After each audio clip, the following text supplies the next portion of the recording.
Viking Media in association with boxer Spencer Fearon. We're at the OKOLIE Bilham Smith press conference. We ain't got a lot of time, so we'll jump straight into it. How do you see this fight playing out? It's an interesting one. Two former stablemates shared 300 rounds in sparring. You know what I really do believe? It's a win-win for boxer, right? Simply because Chris Bilham Smith can shift the ticket. If he wins, all great. They can build this guy up from Bournemouth. You know what I mean? He's that guy who looks apart. I like the fact they even came in there with a suit on and stuff like that, and they can build him as the boy next door who likes to listen to Kane Robinson, the great Kano, as his intro music as he comes into a fight. And if Lawrence Okolie wins, right, he retains his title, and Lawrence Okolie will be looking to do it in devastating fashion because he was a little bit lackluster in his last fight where he got booed. So he's thinking to himself, I've got to go in and put in a performance here, right? So if he puts in a performance, then it sets up him and Richard Riakporhe. And after we saw the spat that those two had at the Creed premiere, which I so gallantly stopped them from going, right? Then that's a win-win for them. It's a win-win for them, and I think it's going to be a win-win for boxing because I believe that Lawrence Okolie has to try and do something. He has to go and try and eradicate the ghosts of his last fight. Let's just be real, because it was boring, right? So now Lawrence has to go and give a better performance in that. And I spoke to Lawrence, he spoke on our channel for The Fight Is Right on the inside, and he said, listen, I'm going to go and do this thing. So we shall see what Lawrence Okolie is going to go and bring to the table, because he's going to have to go bring something now. I'm telling him now, he's walking right beside me, I'm telling him that. Lawrence Okolie has to go and bring us something proper, and he better give us something proper, or don't phone my phone, throw away my number. You know what I mean? You heard it here. Right, straight. Okay, so that's that.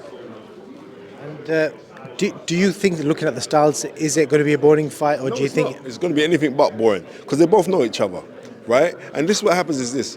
You see, when you know someone, I've seen this happen quite a few times. When you're in a fight and you know the guy, you could have been his sparring partner or anything else, the fear factor's not there. You know what I mean? You know when they say like familiarity breeds contempt, but it also breeds a damn good fight. And I think that's what's going to happen. In order for Chris Bilham Smith to get in range and get past those long octopus arms of Henry Akinwande Mark II with more punching power in Lawrence Okolie, he's going to have to be more engaged in a standing punching range. Chris Bilham Smith, we've seen his last fight as well, he can hit, he can punch.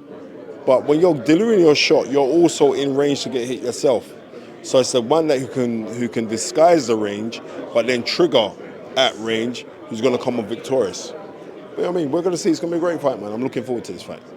Definitely so. I want to get your opinion, Spencer, on the news that broke this morning about Amir Khan's test. I just want to point out the key factors are that you kind of accepted that it was unintentional, but he's been given a 2-year ban for a drug that is potentially found in supplements. You know, your thoughts on it all and your initial reaction when you read the news. My initial reaction is this. It's kind of weird when you speak about people and things come up and you know them. I know Amir Khan, I've known him for years. Is Amir Khan a cheat? No, he's not a cheat, right?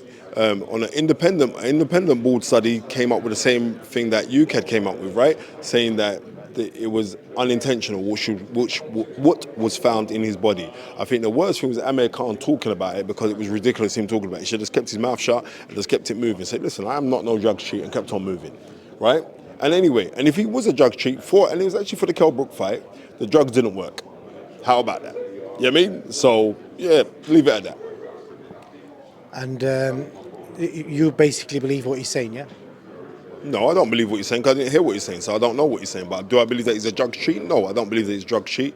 And like I said, if an independent body said like what was found in his system was not suffice to say that somebody was intentionally taking something to cheat, then let's leave it at that. But he's got give him a 2-year ban for what? Wowee.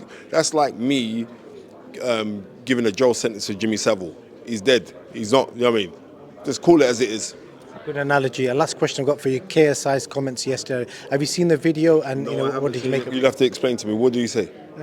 Basically, they were doing a mock-up of the countdown show, and then the words on the screen, you could have spelt the derogatory term for Pakistanis, and What's the derogatory term? P-A-K-I. So What? Why don't you say what is the word? Paki. So basically, yeah. I'm going to say it's ignorance.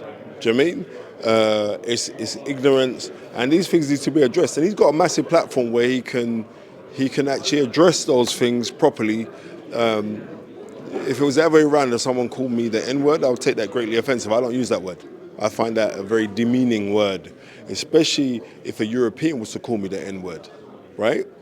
But in saying that, no person of color couldn't call me the N-word. You know what I mean? But for the correct of it being Niger, right, it's actually an Ethiopian term that means king. So I'll go with that one. I'm that all day long because I am a king, right? But no, I'm not. I'm not gonna say that KSI is racist. I don't know KSI like that. I've met him a few times. He's give shout outs to my son. He's a nice guy. But I think that was said in ignorance. But he's got a platform now where he can curb it and he can bridge the gap to try and dispel ignorance. A famous man, Marcus Garvey, said that intelligence rules the day and ignorance is its burden. So do as much as possible to draw yourself to intelligency and do as much as possible to keep yourself far away from ignorance. And that's the thing. It was ignorance on the behalf of KSI. I'm not going to jump out and say, well, this guy is this or this guy is that and all the rest of it. But he has a platform where we can address these things, because what is needed, and I'll tell you the only good thing about what he said, is that it's open for dialogue, right?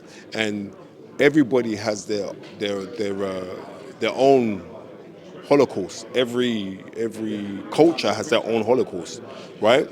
A Holocaust is a Holocaust. No one is not worse or better than anyone else's. Because if you've gone through trauma, you've gone through depression, you've gone through hatred, you've gone through hurt, pain, all those degradation, you've gone through all of that, then it's good to use your platform to try and unite people instead of divide them. Definitely so. Do you think he should have known better being a minority himself, or do you think it was just, like you said, ignorance and in that moment?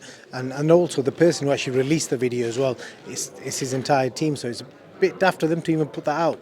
Well, the thing about it is this, they're clever to a certain extent because that guy's an internet sensation and he's got us talking about it. But I've met KSI, like I said, on a few occasions. He's actually a very nice guy. I second that. Yeah, so he needs to just address that part of ignorance, that's it. Spencer Fearon, thank you for your time. Thank you. Yeah, big up Boxing King, man. Really lucky. Certainly not just 8 weeks, 9 weeks. So why now? Why get straight back in?